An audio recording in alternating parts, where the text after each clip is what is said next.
Gather close, and listen to stories that will haunt your dreams and make you question the reality around you. From unexplained encounters and ancient legends to the darkest corners of the human mind. Don't forget to like and subscribe. Growing up, my family had 2 dogs, a black lab and a Springer Spaniel.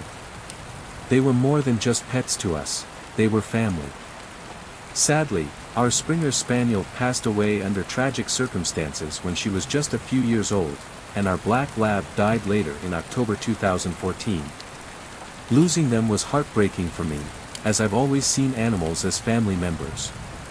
A few months after our lab passed, I was on a bus heading to visit my significant other, SO, in a different city, about an hour away.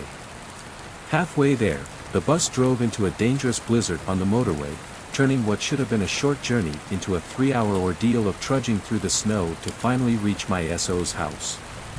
Exhausted from the night's events, I eventually made it to bed.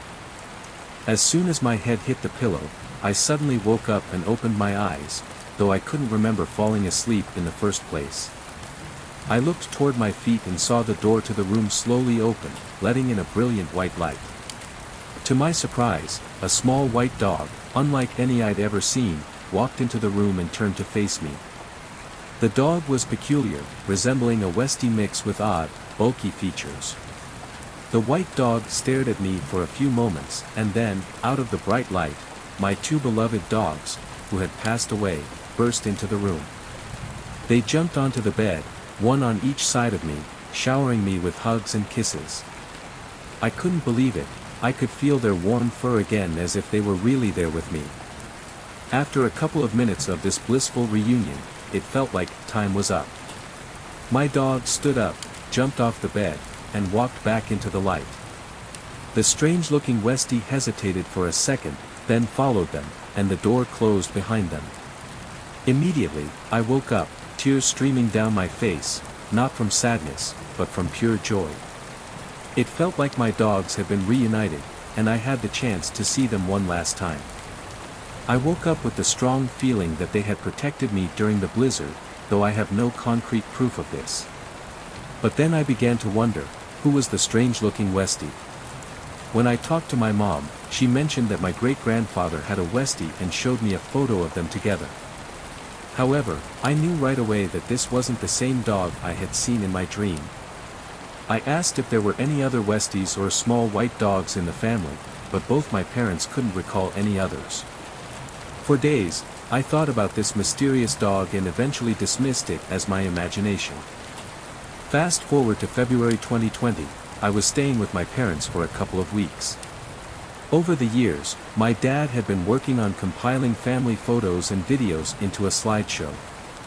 One day, he called me over to review some footage he had recently found. The video was from a family Christmas lunch in 1988, years before my siblings and I were born. As everyone enjoyed the festive gathering, I could hear a dog barking in the background. The camera finally turned to reveal the dog, and I was stunned. It was the same strange-looking white Westie mix from my dream, with its distinctive bulky features. I couldn't believe my eyes. Before I could say anything, my dad exclaimed, "Oh!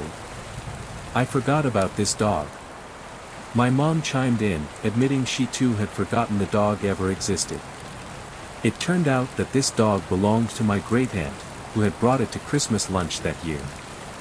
The dog had passed away a few years after that video was taken. How could I have possibly known what this dog looked like when even my parents had forgotten about it? The footage had only just been rediscovered after being lost for decades, so it's not like I could have seen it as a kid.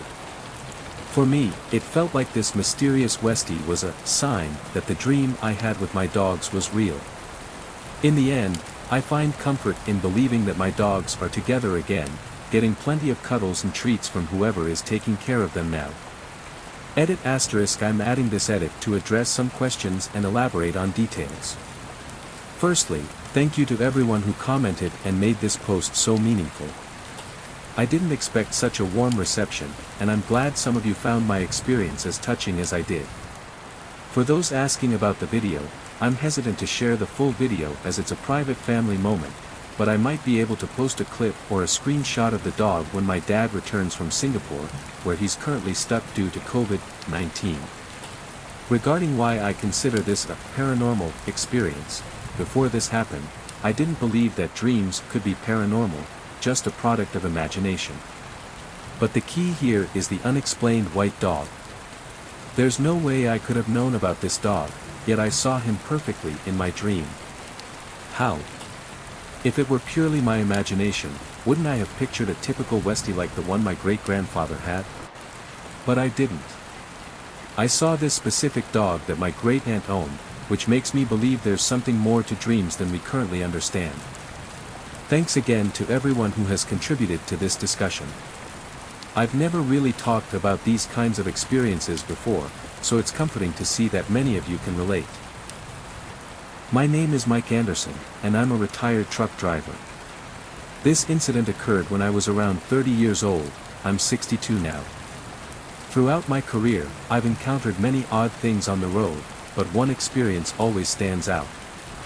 This story begins in Stockton, California, where I picked up a load of pipes destined for Salt Lake City, Utah. I was supposed to refuel in Barstow, California, at a usual truck stop. However, upon arrival, I found out they were out of fuel.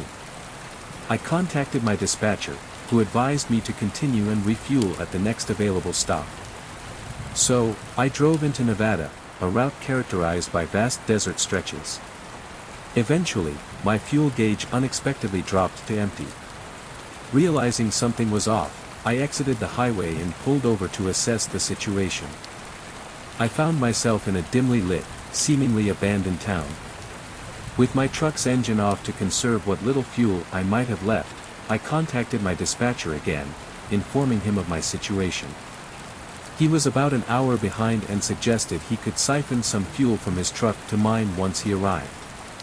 While waiting, I noticed the eerie silence of the town, broken only by the occasional sounds of distant, unfinished construction in a trailer park shrouded in darkness.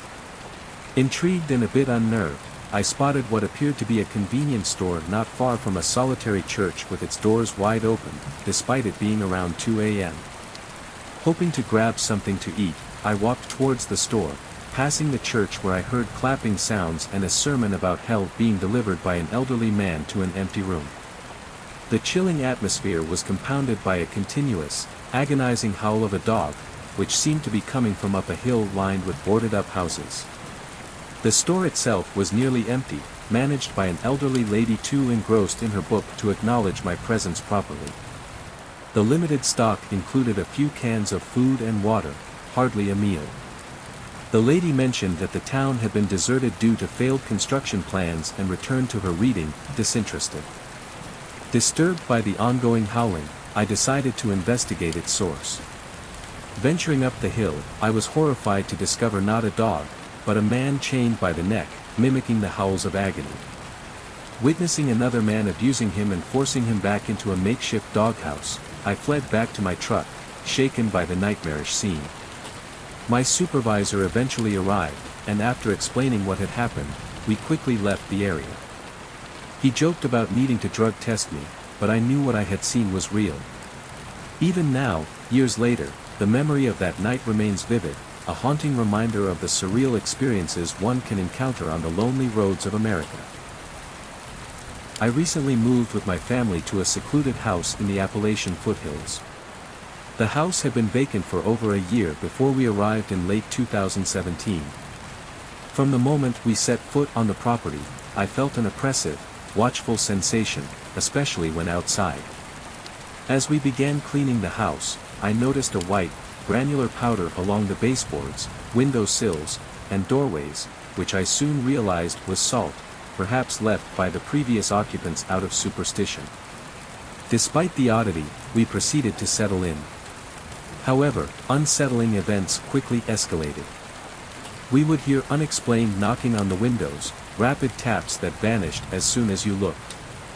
My brother and I would take our dogs for walks around the property, but they were visibly distressed, barking and growling at unseen threats.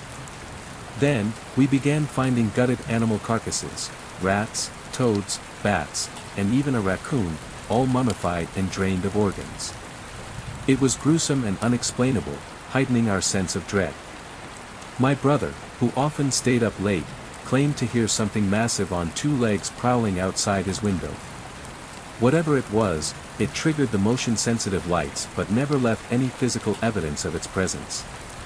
The disturbances culminated in loud, house-shaking bangs that sounded like a massive force pounding on the walls.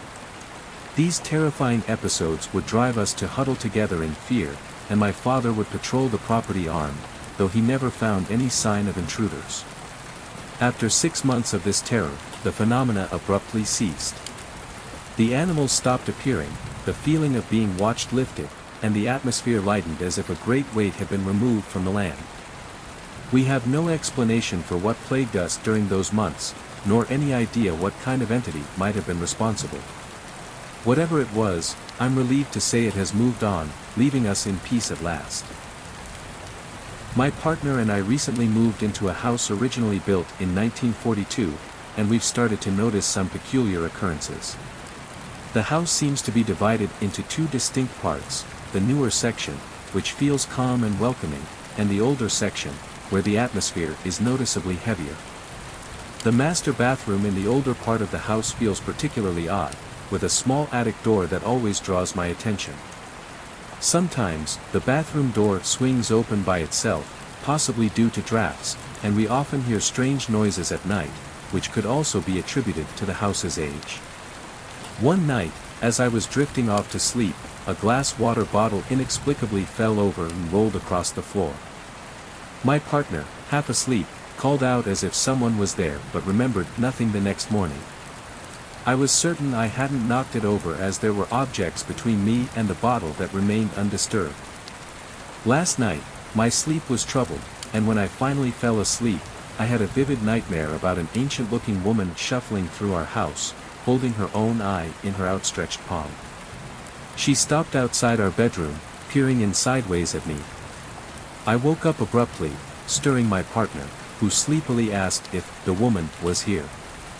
Despite his skepticism about the paranormal, he had unknowingly referenced the woman from my dream without any prior knowledge of it. In the morning, he had no recollection of our conversation or his restless sleep, though he felt very tired.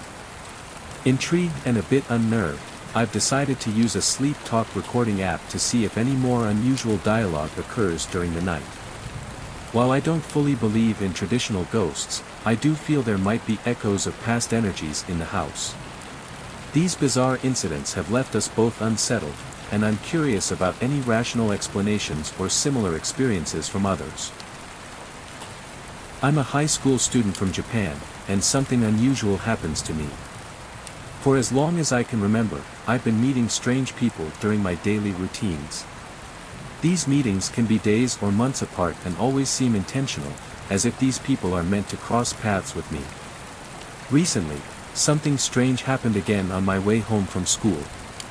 I was briefly distracted by my phone, planning to text a friend who was coming over later. When I looked up, a young man in his 20s was walking towards me. This was surprising because the path was long and straight, and he appeared suddenly, almost out of nowhere. He had messy dark brown hair and striking green eyes, dressed casually in a laid-back summer outfit. The most noticeable thing about him was a distinctive black line tattoo running down from his left chin under his shirt. He stopped to ask my name and oddly mentioned he had heard about me, which puzzled me because I'm not well known. We made small talk, and just before he left, he advised me to wait for my friend. He walked away quickly and disappeared. When I turned back towards school, my friend was indeed waiting at the gate, expecting us to walk home together. I hadn't mentioned her to the man, which made his knowledge about her even more baffling. I've had many such encounters where people seem out of place and know things about me they shouldn't. It makes me wonder if they are even human. I'm curious if anyone else has experienced anything similar or might know what these encounters mean. As a child, I endured severe abuse that left me unable to speak at home for an entire year. Raised in a strict Christian household, I was taught to view myself as a soldier battling evil on earth. Night after night, I prayed for the abuse to end, feeling abandoned by God when it continued. Desperate, I pleaded for help from any source willing to listen. Miraculously, the abuse stopped. My meth-addicted stepfather disappeared, and my other tormentors suddenly couldn't bear to even look at me. Around this time, I began to notice a shadowy figure nearby. Unlike the typical frightening shadow people tales, this figure had eyes like endless pools of molten silver, deep and shimmering. I never felt fear around him. Instead, his presence brought a comforting sense of safety. My little brother saw him too, and he also felt unafraid. As my life became more stable, the shadow's visits grew less frequent, appearing mainly when I felt distressed. Strangely, individuals who betrayed or hurt me emotionally or physically would begin to avoid me, as if they were frightened by something around me. Years later, during my 20s, I had a significant fallout with my best friend. When we reconciled months later, she confided that she had seen the shadow figure. He appeared in the corners of her room and often behind her in mirrors. She felt a strong connection between the shadow and me, and after we made up, she never saw the figure again. Now, as my life has settled into calmness, I seldom see my shadow guardian. However, during moments of fear or when I'm battling the extremes of mania or depression, I sense his presence, and it brings me peace. This experience doesn't match any typical accounts of shadow people, but that's what he seems to be, a tall man with eyes as dark as a night forest and silver as molten metal. I've tried to find similar stories online but have come up empty. I'm sharing my story here, curious if anyone else has encountered a similar protective presence. I live on a farm on the side of a mountain in a remote part of the Appalachian Mountains of Virginia. No cell service, neighbors are beyond shouting distance, and it's very much an on-your-own lifestyle. My trailer is at the top of this property next to a barn, surrounded 360 degrees by forest except for the small road up here. The mountain, known as Mount Elder, has a long history with the local communities, filled with stories from my childhood about why people avoid the mountain, often saying, the spirits make it too dangerous, due to unexplained occurrences. Last night, around 10:45 p.m., I heard 3 sets of sirens rush by on the road. Sirens are rare here. In my 15 years, I've only heard them once before this week. Initially, it piqued my curiosity. About half an hour later, my power went out. I was already in bed, lights off. The only sign of the outage was the sudden loss of Wi-Fi. No Wi-Fi means being entirely on my own, which is always a bit nerve-wracking. I was more concerned about not being able to call the fire department in an emergency than anything else. Then, out of nowhere, I heard a sharp, loud cry, like a child who just had a nasty bike crash. It was hysterical crying from what sounded like a young child. My dogs went absolutely berserk at the door. Familiar with the wildlife, I reassured myself it was likely a cougar, known to mimic a child's cry eerily well. After the dogs calmed down and I tried to sleep, I heard a second, horrifying noise. It was like something out of a horror film, a mix of monstrous sounds, the intensity shaking my bed. It sounded like it was right outside, and my dogs reacted as if it was at the door. I was frozen in fear, laying in the dark, completely helpless. This morning, everything seemed normal again. Power was back, and nothing seemed amiss. I posted in a local Facebook group. Nobody nearby had heard anything, though a few also lost power. It leaves me questioning, was it a cougar in heat, a hibernating creature, or something supernatural linked to the old legends of the mountain? Update. After some time to investigate and respond to community suggestions, here's what I've found. The sirens and power outage were due to a vehicle accident down the road. The coincidences with previous events in the same spot are unnerving. I explored the mountain and the surrounding area. It's mostly logging trails and uninhabited woods, which rules out some theories like secret government labs. The idea of a cougar makes sense for the first sound, but the second, more terrifying noise doesn't fit. The unusually warm weather could be causing abnormal animal behavior. I don't have a gun for protection, a complicated issue in Canada, and acquiring one isn't a quick solution. Last night was quiet, thankfully. I played a podcast as I drifted off, needing background noise to calm my nerves. If anything else happens, I'll definitely update. Thanks for all the theories and support. It's been unsettling but helpful to share this experience. Back in the fall of 1994, while traveling from Grapevine to Lubbock, Texas, I had an eerie encounter that has haunted me ever since. I stopped at a rest area about 30 minutes outside Abilene to stretch my legs. There, I noticed a woman sitting alone in an old Ford, looking distressed. Upon inquiry, she mentioned a flat tire and a dead battery, with no spare tire and help delayed. Compassionately, I offered her a ride to her destination in Abilene. During our drive, she seemed grateful yet anxious, frequently glancing in the rearview mirror. Upon reaching her home, she appeared relieved and asked me to call her once I reached Lubbock, handing me a piece of paper with her contact details. After settling into my new duty station and amidst the chaos of relocation, it took me 2 weeks to remember the promise I had made. Upon calling the number, the woman's daughter answered, and after explaining the encounter, I was met with disbelief and chilling information. Her mother, Sandy, had passed away in the early 80s under tragic circumstances, murdered after experiencing car troubles at the very same rest stop where I had met her. The details I provided matched the unresolved case from years ago, down to the make and model of the car and her appearance.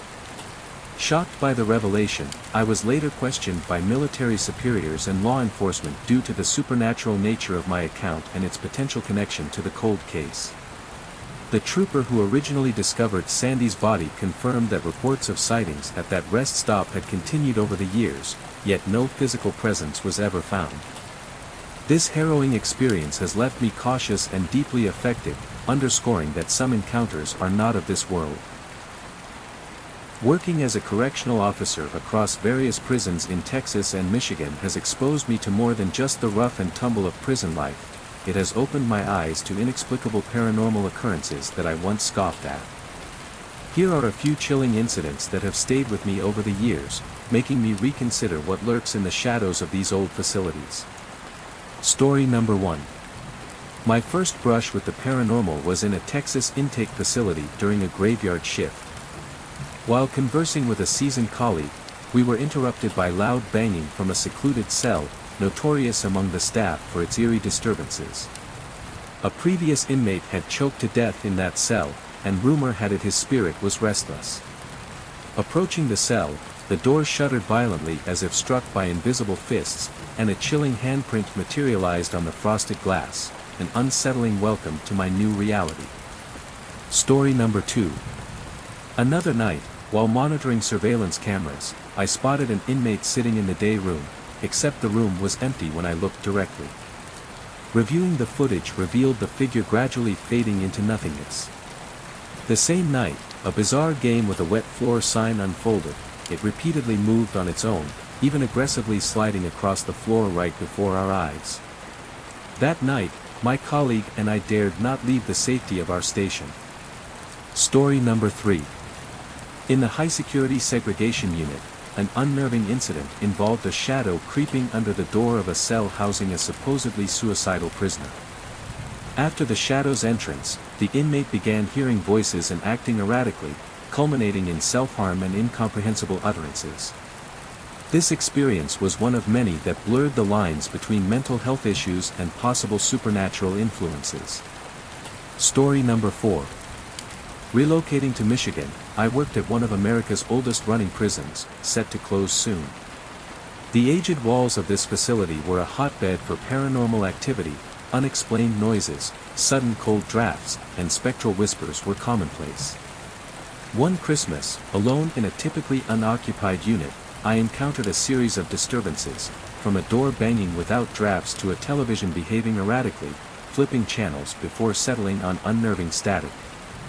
Story number 5. A curious exploration with a colleague into the condemned segments of this old Michigan prison brought us face to face with the tangible fear. Venturing into the dark, abandoned areas, we felt an overwhelming sense of dread. As we hastily retreated, a malevolent force seemed to chase us, its presence so horrifying that my friend sustained physical marks from what appeared to be spectral claws. These experiences have profoundly changed my perspective on the paranormal. Skepticism has given way to an acknowledgement of the unknown forces that may dwell alongside us, especially within the storied walls of prisons that have witnessed centuries of human emotion and tragedy. I've always approached my wife's tales of her haunted childhood home with a healthy dose of skepticism.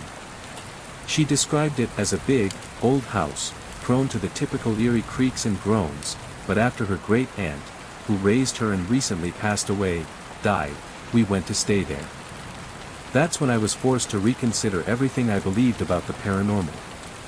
On our first night, I woke to see a shadowy figure standing in the corner of our room. Startled, I alerted my wife, who nonchalantly confirmed it was just one of the house's harmless apparitions. Despite her reassurance, the shock kept me awake for the rest of the night. The following days only added to my unease. Both my wife and her aunt dreamt of the recently deceased great-aunt, a coincidence that could be brushed off due to the day's events, but then the unexplainable began to escalate. The third night brought persistent sounds of footsteps pacing around the house. Determined to find a logical explanation, I searched inside and out, only to find nothing. The eeriest moment came when we heard a drawer open in the kitchen. My wife's aunt and I entered immediately after, only to find the cutlery drawer wide open with no one around to have done it. She dismissed it as another typical occurrence, leaving me bewildered and unable to dismiss the events as mere coincidences. By the time we left, after several nights of mysterious footsteps, ghostly apparitions in the corners, and unexplained movements of household items, even my firm skepticism had been shaken. Discussions with other family members revealed that my experiences were not unique. Many had their own stories of unexplainable encounters within the house. This stay transformed my view on the paranormal. What I once dismissed as simple old house noises has now become a collection of experiences I cannot explain. The house's history of hauntings, accepted as normal by those who grew up there, has left me questioning what I believe and looking over my shoulder a little more often than before. I've been a paramedic for nearly 3 decades, but an incident from my early years still haunts me vividly. It was a rainy afternoon, and I was driving home on a rural highway when disaster struck right before my eyes. A small sports car lost control, hydroplaning across the wet road, and collided head-on with an SUV just ahead of me. I pulled over and dialed 911, then rushed to assist the victims. The SUV's passengers were alive, albeit injured, so I turned my attention to the sports car in a ditch nearby. Inside, the scene was catastrophic. The passenger was dead, his body gruesomely trapped in the wreckage. The driver was barely alive, gasping for air, pinned by the engine block that had crushed into the cabin. Realizing I couldn't extricate him myself and he was unlikely to survive, I felt a profound sorrow as I left him, prioritizing others who might still be saved. This is what we call black tagging in triage. Later that night, back home, the gravity of the day weighed heavily on me. Alone, with only a bedside lamp on, I was startled by sounds in the hallway, a haunting thump, drag, thump, drag. Approaching slowly, a figure emerged, the deceased passenger, appearing just as he had in death, stepped into the light of my bedroom. In an otherworldly exchange, he conveyed a message from his friend, the driver. He assured me that they understood my choices, that they were at peace, and thanked me for my efforts to help. With those words, he retreated into the shadows and vanished. This experience, unlike any other in my long career, left me shaken to the core. I kept the newspaper clippings of their obituaries as a reminder of that day, and of the ethereal visit that followed, forever etching both into my memory. I used to be a tour guide in a popular tourist town in Tennessee. My job was to lead people on a 2-mile walk around the town, sharing ghost stories about its former residents.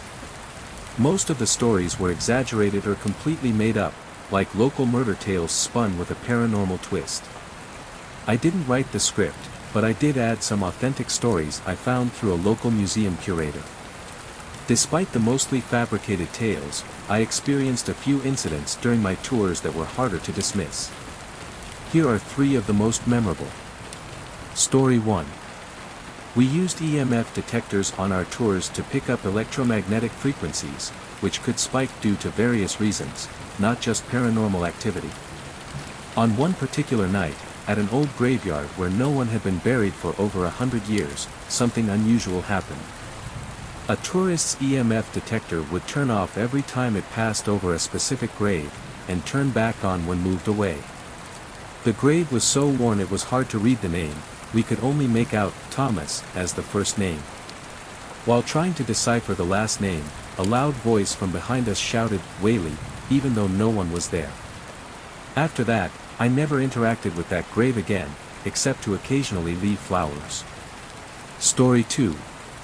At the end of a tour, it was not uncommon to receive tips. An older man, who was quiet throughout the tour and asked peculiar questions, gave me a handshake tip, not with money, but a coin. As he walked away, he simply vanished. I couldn't track him despite the clear, open path. The coin turned out to be a 1 troy ounce silver bullion, minted a long time ago. Story 3. The tour included an old cabin that belonged to the town's founder. The cabin, always locked and filthy, was a spot where I'd encourage people to try and spot anything unusual through the cracks. One night, a teenager on the tour asked who was wearing the costume inside the cabin. Upon looking, I saw the silhouette of a woman rocking in a chair, resembling the founder's granddaughter from an old photo displayed outside. After ensuring the group moved on quickly, fearing it might be someone who had broken in, I checked again later. The cabin was securely locked, and inside, there was no sign of the rocking chair or the figure. These experiences, though not as sensational as some ghost stories, left a lasting impression on me and added an eerie authenticity to my tours that I hadn't expected. They remain some of the most unexplainable parts of my time as a ghost tour guide. My experience with the paranormal ironically began at a time when I was a firm believer in it, only to have those encounters leave me questioning everything. I moved into a dilapidated trailer on a beautiful 5-acre valley in the southwest, surrounded by a wooded ridge and a seasonal arroyo that turned part of the land into a temporary lake during monsoons. The setting was remote, about 9 miles from the nearest town via a terribly maintained dirt road. The opportunity to rent this property seemed serendipitous at first, especially as I was struggling financially. The landlord offered me a deal to work on the property in exchange for rent. Despite a few gut warnings, my excitement for a fresh start overshadowed any doubts. Before moving in, I spent weeks cleaning out remnants and sentimental items left by previous tenants, which felt wrong to simply discard. The oddities began subtly. During a cleaning day, a friend and I were startled by a deafening boom during a storm, perceived only by us. This incident marked the beginning of a series of inexplicable events. My friend, profoundly affected by the experience, vowed never to return, a decision that strained our relationship. Upon moving in, my pets and I settled in, but the tranquility was short-lived. The first night brought the worst nightmare I'd ever experienced, filled with vivid terrors and unsettling symbolism, like green snakes on my doorstep, which seemed to foreshadow actual danger. Soon after, I encountered a rattlesnake with 2 heads near my home, a bizarre anomaly that unnerved me deeply. The neighbors' odd behaviors and the unsettling attention from the local community added to the growing fear. Nightmares became a regular occurrence, each more disturbing than the last, often leaving me screaming in terror. The dreams were always rooted in the property, with visions of dark, slimy entities and whispered threats. Physical manifestations soon followed. I began waking up nightly to mysterious voices and once felt a burning sensation that left a mark on my skin for days. An attempt to record these disturbances overnight captured eerie voices, one chillingly inviting me to come home. The final straw came when a shaman outright refused to visit and cleanse the property, advising me instead to leave immediately for my safety. Despite initial resistance, the increasing paranormal activity and the overwhelming sense of dread left me no choice. I performed a cleansing burn of the sentimental items I had initially found, which unfortunately might have exacerbated the hauntings. After 8 harrowing months, I moved out, leaving behind the nightmarish experiences that tested my understanding of reality. Reconnecting with my friend after leaving the property, we reflected on the ordeal, grateful to have escaped the oppressive forces that seemed to permeate that seemingly cursed land. This chapter of my life, filled with unexplainable phenomena and chilling encounters, profoundly impacted my views on the paranormal, shifting from belief to a deep-seated caution of the unknown. It's a reminder of the potent forces that can lurk in quiet, forgotten places, and the importance of listening to one's instincts when they whisper of danger. About 4 years ago, I encountered something at work that I still can't shake off. I work for a digital surveillance company that oversees security cameras for numerous venues across the US, including restaurants, bars, and gas stations. Occasionally, we're asked to review footage for incidents like robberies or thefts. One day, we received a request from a well-known fast food chain in Detroit. They needed us to investigate a tragic incident involving an employee who had overdosed behind the restaurant, near the dumpsters. The first task was straightforward: determine what exactly happened and how long had the employee been there before being discovered. However, it was the next part of the inquiry that took a strange turn. This particular dumpster was enclosed by a brick wall with 2 entry points, a small gate near the back door, which was always locked from the inside and never used, and larger gates for garbage truck access, which were typically left open. When the employee's body was discovered, surprisingly, it was the usually locked smaller gate that was found open, exposing the scene. The pressing question was, who opened that gate? We pulled the footage to see if we could piece together the events. On the night of the incident, the employee was seen going out to the dumpster to throw away trash. From the camera's angle, we could just make him out through the normally locked gate. He injected himself, slumped over, and eventually fell behind the dumpster where he remained unnoticed for 2.5 days. Throughout this time, it rained heavily, and despite other employees routinely passing by to dispose of trash, no one saw him. Then, on the morning of the 3rd day, under clear skies, something inexplicable happened. The footage showed the locked gate, without any human intervention, slowly swinging open by itself. No one approached it, and there was no visible cause for its movement. The gate just opened, revealing the unchanged position of the body from days before. Watching that footage sent chills down my spine, suggesting something paranormal at play. Hours after the gate opened, an employee carrying a trash bag walked out, noticed the body immediately due to the now open gate, and alarmed, called the police. As part of our report, we had to note that the gate seemingly opened on its own, a detail that defied logical explanation and left us pondering the possibilities of a supernatural influence. To this day, that incident remains one of the most chilling and mysterious situations I've ever had to analyze in my career. I recently had a bizarre experience that I can't quite explain, and although it's not your typical ghost story, I feel compelled to share it here. For context, I live in Northeast Ohio and recently started a new job as a process technician at a dairy plant, about 35 miles from my home. The drive isn't easy, especially through the wooded stretches common in my area, from 4 p.m. to 4 a.m. This particular incident occurred shortly after I left work on July 4, 2020. I had just passed through the residential area near my workplace and entered the forested section of my drive home. The roads here are often foggy at night, which makes me vigilant for wildlife, especially deer and raccoons. As usual, I was listening to a podcast, considering whether to stop for a late-night snack, and occasionally scanning the roadside for the gleam of animal eyes. Suddenly, I spotted a pair of eyes reflecting in my headlights. A coyote emerged from the forest and crossed the road ahead. Seeing coyotes isn't unheard of in my hometown, but this was the first time I'd encountered one on this route. As I slowed down, the coyote did something unexpected. It turned towards my car and sat down in the middle of the road, about 10 feet away. The road was empty, so I considered driving around it, but the animal's behavior was too unusual to ignore. I expected it to move at any moment, but it just sat there. Feeling uneasy, I honked my horn, hoping to scare it off. What happened next was truly unsettling. The coyote looked directly at me and, I swear, it smiled, with what appeared to be human-shaped teeth. The sight sent a chill down my spine and raised every hair on my body. This eerie smile lasted only a second before the coyote stood and darted back into the woods. I was left shaken, sitting in my car in disbelief for several seconds before speeding home, too unnerved to even think about stopping for food. The rest of the drive, I couldn't shake off what I had seen.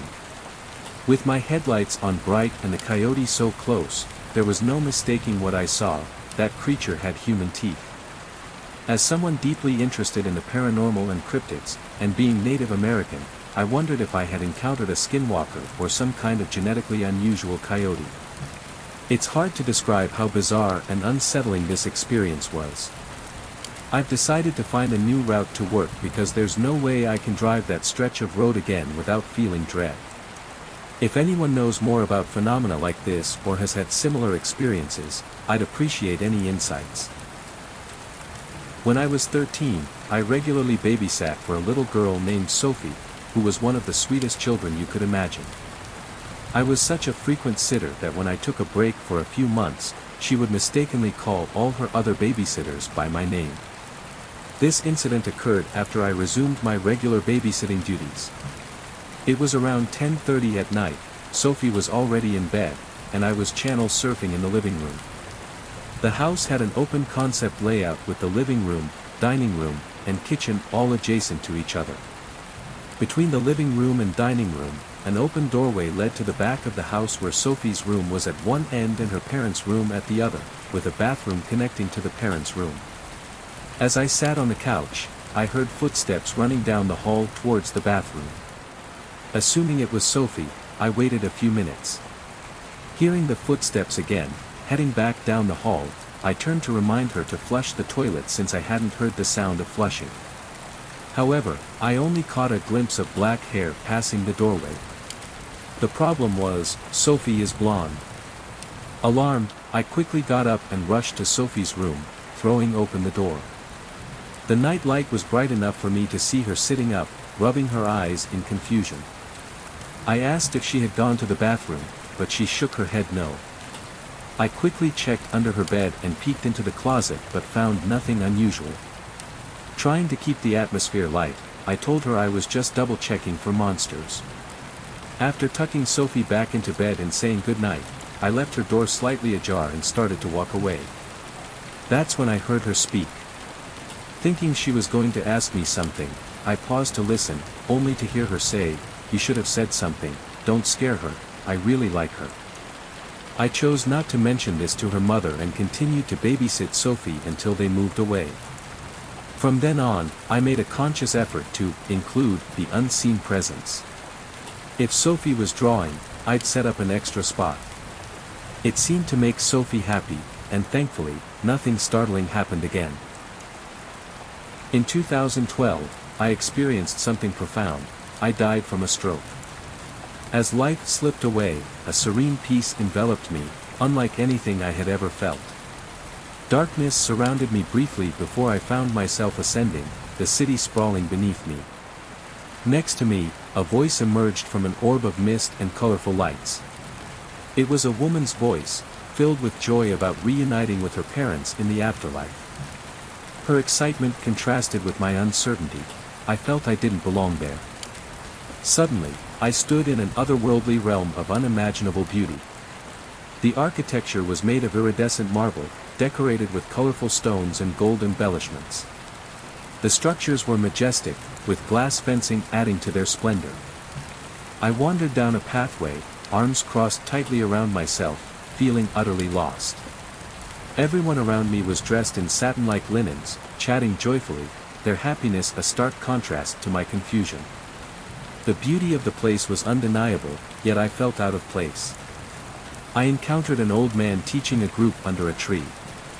He invited me to join them. His lesson was profound. He spoke of life's true purpose on earth, how humanity was meant to care for our world and its inhabitants but had lost its way due to materialism and other distractions. As he spoke, a wave of overwhelming knowledge washed over me. The crowd drew closer, encircling me. The old man placed his hand on my shoulder and spoke words that would forever echo in my mind. "It's not your time yet. You will know when it is." The group embraced me in a unifying circle, and in an instant, I was back. I awoke in my hospital bed, drawing in a deep breath of earthly air. This experience profoundly changed my spiritual beliefs. It led me to believe in God and reincarnation without adhering to any particular religion. My faith became a blend of many beliefs, pointing towards the same divine presence.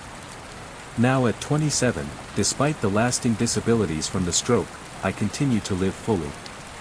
My physical abilities may be impaired, but my mind remains sharp, always seeking to expand its horizons. Growing up in Tennessee from ages 14 to 18, 2004 to 2008, I experienced a series of inexplicable events that have lingered in my mind.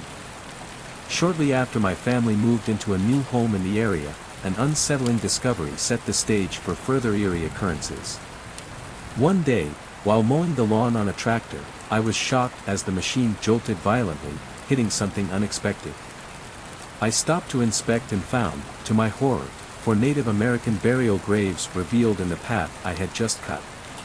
The graves were determined by experts to be from the Trail of Tears era, identified by their shallow depths and the large slabs of stone used as makeshift gravestones. From then on, our home felt different. Activity began with heavy knocking and pounding on the exterior walls, encircling the house. The noises were accompanied by running footsteps that echoed around us almost every night. A suffocating presence soon filled my room, feeling as heavy as a weight sitting on my chest. One chilling night, I experienced something that truly tested my nerves. As I opened the back door to let my dog out, whispers mimicking the sound of scratching leaves grew around me, despite the still air and silent trees. The whispers intensified, forming coherent sounds like an incantation. My dog reacted with terror, her fur standing on end, as she snarled towards the unseen source of my dread. Overcome by nausea and the smell of sulfur, I quickly retreated inside as the door shook with violent thuds, as if something desperately wanted to enter. The disturbances escalated over time. I returned home from football practice one evening to find a humanoid shadow sitting in a rocking chair in our library. It appeared as a void, absorbing any light around it, creating an outline so dark it seemed to consume light itself. In a panic, I witnessed this shadow blur across the room and vanish through a window, chased by my equally terrified dog.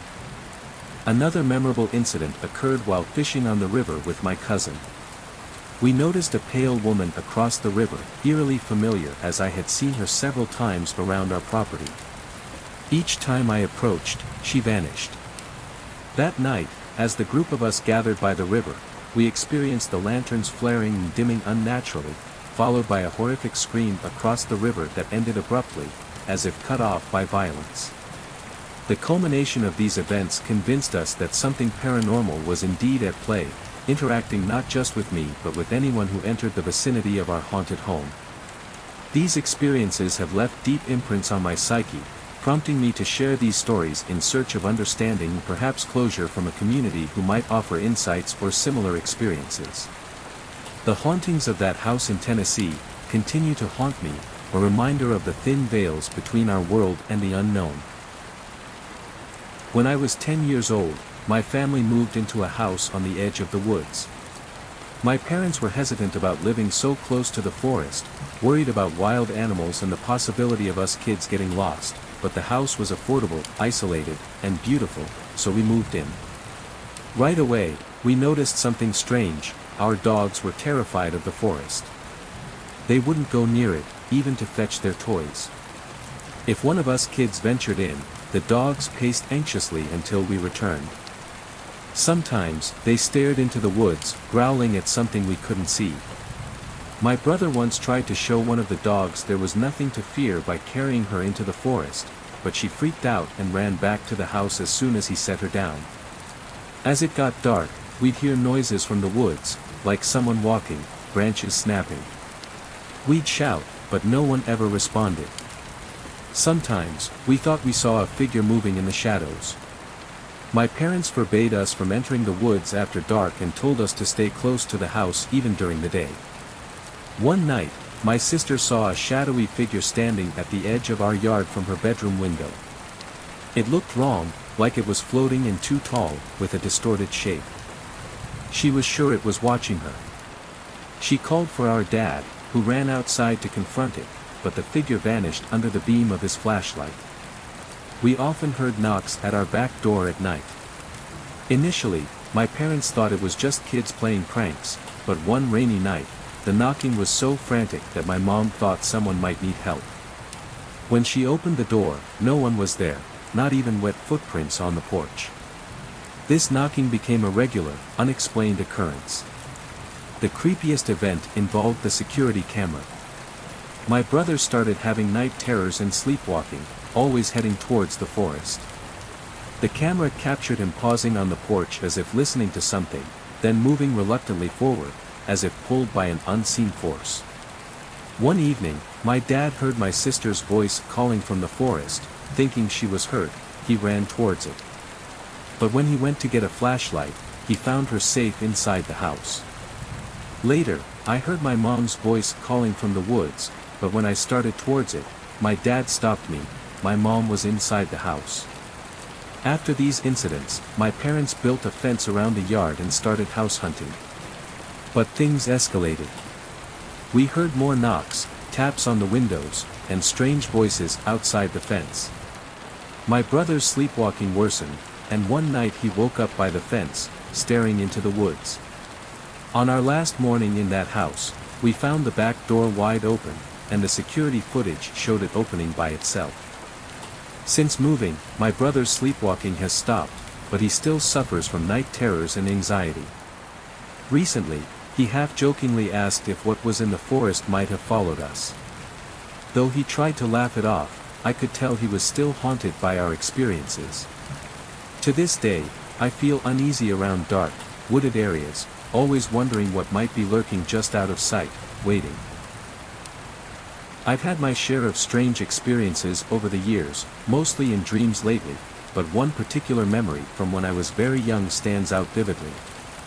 I was around 4 or 5 at the time, and we were living in the basement apartment of my grandparents' house. My father's grandparents had lived there before us, but they passed away long before I was born. I don't know if anyone else lived there between their time and ours, and there's no way to find out now. It was close to Christmas, and I was in the living room, watching holiday cartoon specials. The show was about a shoemaker and some elves or sprites who helped him by making shoes at night. I don't remember the exact title, but it was one of those classic stories. At one point, I decided to go to my bedroom to grab a stuffed animal to watch TV with. But as soon as I reached the doorway of my room, I froze. There, moving around in my room, were 3 tall, cloaked figures. They were silently sifting through my things, moving items on my dresser, glancing around as if they were searching for something specific. What terrified me most was that they had no faces. There was nothing visible beneath the cloaks, just blackness, like the stereotypical depiction of grim reapers you see at Halloween. I was too scared to move, let alone grab my stuffed animal.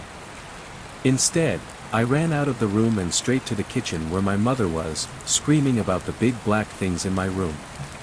That house was always creepy, and even now, I occasionally have nightmares about it. We moved out when I was around 9 or 10, but the memories have stayed with me. Another incident in that house happened when I was lying in bed, trying to fall asleep. I suddenly felt something light touch my leg. It happened a few times in quick succession, then stopped. I was too afraid to look and tried to convince myself that it was just the blanket settling over me. This continued for several nights, until I finally dared to crack an eye open and take a peek. What I saw was a hand, completely black and shadowy, reaching out from the gap between the wall and my bed. I don't remember what happened next, but even now, nearly 30 years later, I refuse to sleep with my bed against the wall, touch the wall while sleeping, or let any part of my body hang off the edge of the mattress. There was also something strange about the small TV in my room. I used it to watch Saturday morning cartoons, particularly a show about a tugboat. Sometimes, in the middle of the night, the TV would turn on by itself, showing nothing but static. I'd get up, turn it off, and put the remote back on the nightstand. But it would often turn on again, and I'd have to repeat the process. Even after we moved out, I kept that TV until I was about 14. But after we left that house, it became difficult to turn on. Even after a repairman supposedly fixed it, it still took forever to power up.